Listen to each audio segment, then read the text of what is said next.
ఒక ఊరిలో మన త్రిపురాంతం మండలంలో ఒక ఊరు పేరు ఉంటే 7 అన్నదమ్ములు. 7 అన్నదమ్ములు 7 వాకిళ్ళు కట్టారు. 7 వాకిళ్లతో పైన కింద బ్రహ్మాండంగా కట్టించారు ఇల్లు. 7 వాకిళ్ళు పెట్టారు, బాగా 7 పోర్షన్లు పెట్టారు. పెద్ద ఇల్లు 7 పోర్షన్లతో 7 అన్నదమ్ములతో కట్టించాడు వాళ్ళ నాన్న. పెద్ద కూర్చోవాలి బాగున్నోళ్ళే ఓపెనింగ్ చేసిండ్రు, ఒకళ్ళు చచ్చిపోయారు. ఇదేమో అప్పుడు వాళ్ళు అక్కడ ఇక్కడ వాళ్ళు ఇలా చూపించుకొని వచ్చేసి ఈ ఇల్లు మంచిది కాదు, పోకూడదు అని సైడ్ అయిపోయారు. కొద్ది రోజులైన తర్వాత ఏం కాదులే పోదామని చెప్పి ఒకడు ఇల్లు లేక వాళ్ళల్లో 3వ వాడు వీళ్ళందరికీ ఇల్లున్నాయి, నాకు ఇల్లు లేదు, ఏం కాదులే ఇంకా వెళ్ళిపోతా ఉన్నాను అని చెప్పి సామాన్లన్నీ పెట్టుకొని ఆ రాత్రి తీసుకొని వెళ్ళిపోతున్నానే వెంటనే ఒక బర్రె వాళ్ళ చిన్న కూతురు 2 ఒకేసారి చచ్చిపోయారు. ఇక భయపడ్డారు, దాన్ని పక్కన పెట్టారు. దానికి ఇంకా తండ్రికి ఊరుకోవట్లేదు.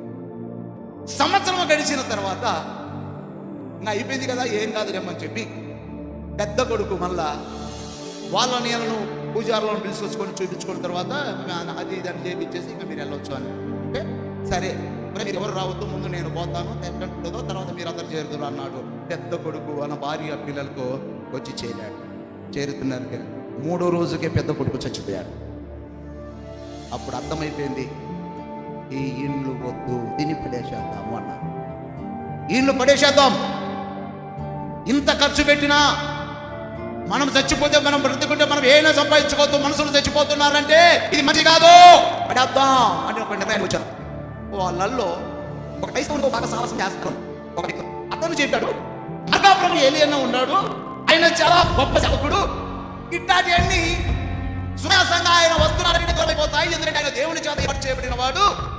మా పిల్లలను కూడా బాగలేకపోతే అక్కడికి వెళ్ళిపోతే మా వాళ్ళు చాలా బాగయ్యారు, బ్రహ్మాండం కూడా మా ఊర్లో కూడా చాలా మంది పోయినారు, నువ్వు ఒక్కసారి ఆయన తీసుకొచ్చి ప్రార్థన కూటం పెట్టి ఆయన అన్నాడు. ఇన్ని రాలేసినవరా, ఏ రాయి అయితే తగిలడానికి, సరే పిలిపిస్తాను, నువ్వు రారా అన్నాడు. వచ్చా, నాకు విషయం చెప్పారు. విషయం చెప్తే నేను అట్లాంటి దానికంటే ముందుంటా. అట్లాంటి ఒకటి అంటే దెయ్యాలు అంటే నేను ముందు పోతాను. ఇంతకు మా పాస్టమ్మ కూడా అట్లాంటి అంటే మాత్రం ముందే ఉంటుంది. ఆమెకు తెలియకపోయినా, ఎందుకంటే నేను దెయ్యాలలో నుంచే తిరిగి వచ్చిన. ఎందుకంటే మా నాన్న మాంత్రికులు, వాళ్ళ నాన్న మాంత్రికులు, వాళ్ళ నాన్న మాంత్రికులు, వాళ్ళ నాన్న మాంత్రికులు. మా వాళ్ళు 4 తరాల నుంచి మాంత్రిక కుటుంబం ఉంది. మా నాన్న అక్కడ దెయ్యం తీపిచ్చే జరగం ముందు, మా నాన్న రాకముందు మా ఇంటికి వచ్చి ఉంటుంది ఆ దెయ్యం. మా అమ్మ కొడవలి ఇంకొకటి పట్టుకొని రాయే మొరటిది కదా మా అమ్మ పాస్తని అంటుంటుంది. ఏంటంటే అదే నెయ్యి అక్కడ ఇడిపించిందేమరా, అది ఇంటికి వచ్చింది అంటుంటుంది.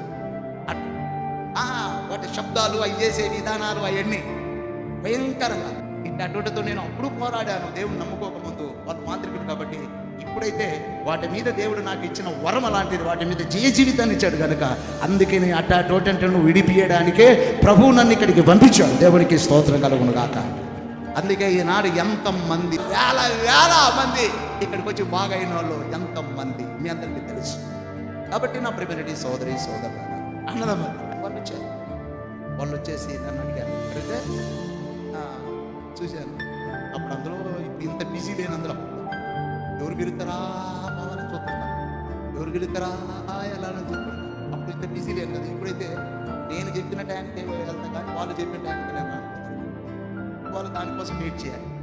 అప్పుడు పిలిచినప్పుడు పదం పొమ్మన్నారు. పోయాను, ప్రార్థన పెట్టాను, బాగా జరిగింది. ఇక ఆ రోజు నైట్ నేను ఇక్కడే పడుకుంటానని అన్నాను. అమ్మ వద్దు వద్దు వద్దు వద్దు పోతే నేను ఇక్కడ పోయేది. నేను పోయిందా దీన్ని వదిలేయండి, నేను ఈయన బయటకు వచ్చిందా దీంట్లో జారండి, ఈ రెండింటికి ఛాన్స్.